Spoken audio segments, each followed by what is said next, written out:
হরে কৃষ্ণ, নমস্কার। সবাই কেমন আছেন? আশা করি সবাই ভালো আছেন। তো কিছুদিন আগে একটা চাল কুমড়োর ভিডিও শেয়ার করেছিলাম রিলসের মধ্যে। ওখানে বলেছিলাম যে ছেলের মায়েরা চাল কুমড়ো ফাটতে পারে না। তো অনেকেই প্রশ্ন করেছেন যে বৌদি কেন ফাটতে পারে না, আবার অনেকেই বলেছেন হ্যাঁ আমাদের দেশেও ফাড়ে না। তো এটার অনেকেই জানতে চাইছেন, সেটাই আজকে শেয়ার করব। তো কেন ফাটতে পারে না কি বলবো, আমি তো ছোটোবেলা থেকেই আমার জন্মের পর থেকে দেখে আসছি আমার মাকে ফাটতে না। আমার মা আমাকে বলতো এই চাল কুমড়াটা একটু ফেলে দিত, আমি ফেলে দিতাম, তারপরে মা কাটতো। মাও কাটতে পারে, আগে পারে না, পরে কাটে। আগে আমি ফেলে দিই, তারপরে কাটে। তো মূলত এটা মেয়ের মায়েদের জন্য না, শুধু ছেলের মায়েদের যত নিয়ম হচ্ছে সব ছেলের মায়েদের। আর ছেলেকে কিন্তু স্বর্ণের সাথে তুলনা করা হয়। দেখেন না, অনেকেই বলে যে স্বর্ণের আংটি, ছেলে যদি কালো হয় স্বর্ণের আংটি বাঁকাও ভালো। আর চাল কুমড়োকেও কিন্তু স্বর্ণের সাথে তুলনা করা হয়েছে। কেমন?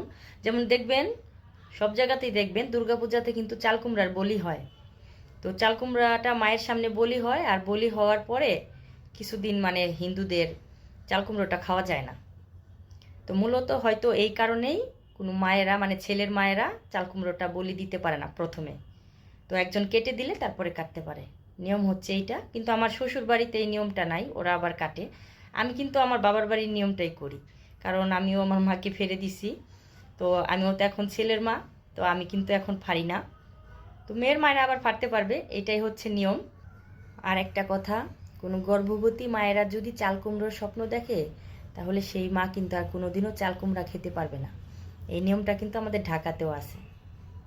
আর কোন কোন দেশে এই নিয়মটা সেটাও জানাবেন বৌদিকে। কালকে মন্দিরে গিয়েছিলাম, প্রসাদ খেয়ে আসছি। এখন তো কার্তিক মাস, সব জায়গাতেই আপনার বৈষ্ণবদের, ওই যে শুনছেন আমাদের পাশের বাড়ি, এখানে আবার কীর্তন হচ্ছে। সব বৈষ্ণবরা এখানে গান গাচ্ছে, হরে কৃষ্ণ হরে রাম, অনেক ধরনের আছে, ওই যে এখন করছে এখানে। তো সবার বাড়ি বাড়ি করে, আবার সময়তে মন্দিরে করে, আবার অনেকে প্রসাদ খাওয়ায়। কালকে মন্দিরে গিয়ে প্রসাদ খেয়ে আসছি, তো সেই ভিডিওটাও শেয়ার করব। ভিডিওটা দেখতে থাকেন, সবাই ভালো লাগবে। হরে কৃষ্ণ।